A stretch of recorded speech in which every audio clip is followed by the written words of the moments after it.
लोक स्वास्थ्य यांत्रिकी मंत्री संपत्ति उइके के प्रयासों से मिले विभाग को 50 एसडीओ जैसे गर्मी तेज हो रही है, ग्रामीण अंचलों में पानी पीने की समस्या उत्पन्न होने लगी है। इस बार महिला शक्ति को बढ़ावा देने के लिए उनके पोलिंग बूथ की संख्या जो पिछली बार 53 थी, उन्हें बढ़ाकर लगभग 2 गुना किया जा रहा है।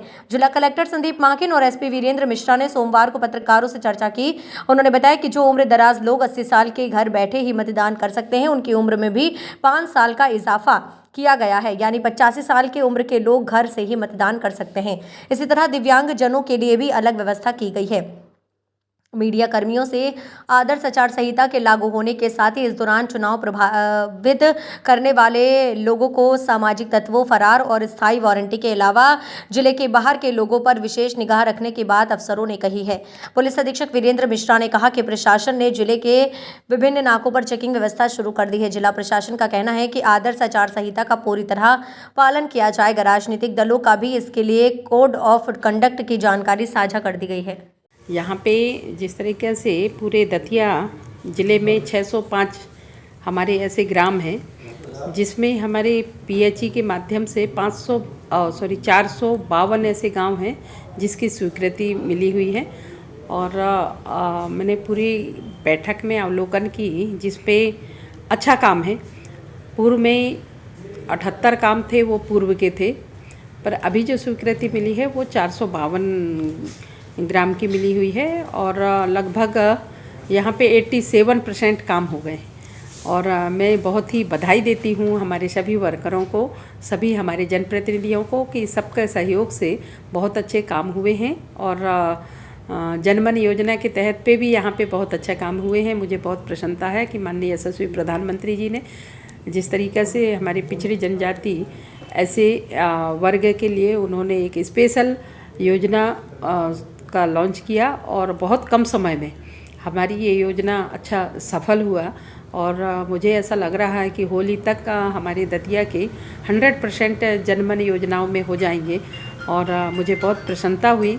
और जिस तरह से यहाँ पे अभी मैंने देखा कि हमारे ऐसे मौर्य जी हैं, ये हमारे मिश्रा जी हैं और सभी हमारे एसडीओ, उपयंत्री, सब लोगों ने बहुत उत्साह के साथ काम कर रहे हैं। और अभी जिस तरीके से आप सब लोगों ने मुझे विश्वास दिलाया है कि बहुत जल्दी हम लोगों ने जनमन योजना के तहत पे जो हमारी शारिया जनजाति पिछड़े ऐसे वर्ग के लोग हैं उन सभी का काम बहुत जल्दी कंप्लीट होगा और उनको अच्छा पानी, जिस तरीके से माननीय प्रधानमंत्री की मंशा है कि हर घर घर जल, नल और नल से जल तक के पानी पहुंचाने का काम हम सब लोग करेंगे। मैडम, ग्रामीण इलाकों में देखा है कि जो स्कूल की पैर टंकियां बनी हुई हैं वो जब से बनी है आज तक उनमें पानी नहीं पहुंचा है, ना ही अभी तक जो जल जीवन मिशन और योजना है वो क्रियान्वित नजर आ रही है। नहीं, ऐसा नहीं है। पानी की जो आंगनवाड़ी है, आंगनवाड़ी में पानी देने का हो या स्कूल के स्कूल भवन में पानी देने का हो या हमारे शौचालय में पानी देने का हो, ये हमारे विभाग ने कंप्लीट करके दे दिया। बट जो आपके प्रश्न है उसमें मैं मानती हूँ कि जो स्कूल हमारे गांव से बाहर रहते हैं, शहर से दूर रहते हैं, इसके कारण से जो लोगों ने तोड़ के चोरी करके और ले गए होंगे टोटी वगैरह, उसके कारण से पानी टंकी का बाहर निकल आता है। पर उसके लिए भी हम लोगों ने एक गाइडलाइन बनाया है कि जो भी टंकियाँ वहाँ पे लगी हुई हैं, जहाँ पे भी पीएचई के माध्यम से जहाँ टोटी लगी हुई हैं, उसके रख रखाव हमारे पीएचई ने यदि हैंड ओवर कर दिया स्कूल को या आंगनवाड़ी को, तो उनकी भी जिम्मेदारी बनती है कि उसके रख रखाव हम देख रेख करें। यदि टोटी टूट गई है तो उसको टोटी लगाएं, यदि टंकी टूटी है तो टंकी को हम बदलाएं। ये जिम्मेदारी भी हमारी स्कूल प्रांगण की बनती है। उसके लिए हम लोगों ने एक निर्देश भी किया है कि जो यदि काम कंप्लीट हो जाते हैं तो ग्रामीण में यदि हम देखें तो पंचायत स्तर पे हमारी योजना कंप्लीट हो गई है, तो उस योजना को हम हैंड ओवर किसको करते हैं? पंचायत को करते हैं। जो भी ठेकेदार रहता है वो पंचायत को हैंड ओवर करता है कि अब हमारे इस ग्राम पंचायत के काम कंप्लीट हो गया है और कंप्लीट होने के बाद अब हम आपको सौंप रहे हैं। अब चलाने की जिम्मेदारी पंचायत की होती है।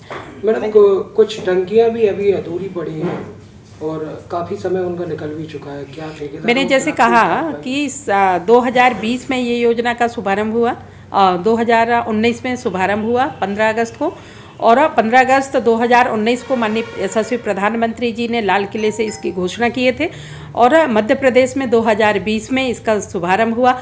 और मध्य प्रदेश की धरती में जैसे ही शुभारंभ किए और इसके बाद कोरोना आ गया, इसके चलते 2-2.5 साल हमारा ख़राब हुआ। आज 2024 चल रहा है, हमारे 80% काम यहाँ का बताती हूँ, 80% काम दतिया का कंप्लीट होने जा रहा है। हमारे मध्य प्रदेश के ऑल ओवर हम देखें तो 60% हमारा काम हो गया है, 40% अभी हमारी बाकी है। उसके लिए हमारे पूरे मैदानी अमला पूरी लगी हुई है। हमारी प्रशासन, हमारे जनप्रतिनिधि, हमारे यशस्वी मुख्यमंत्री जी लगातार उसकी समीक्षा कर रहे हैं। माननीय यशस्वी प्रधानमंत्री लगातार नज़र रखे हैं।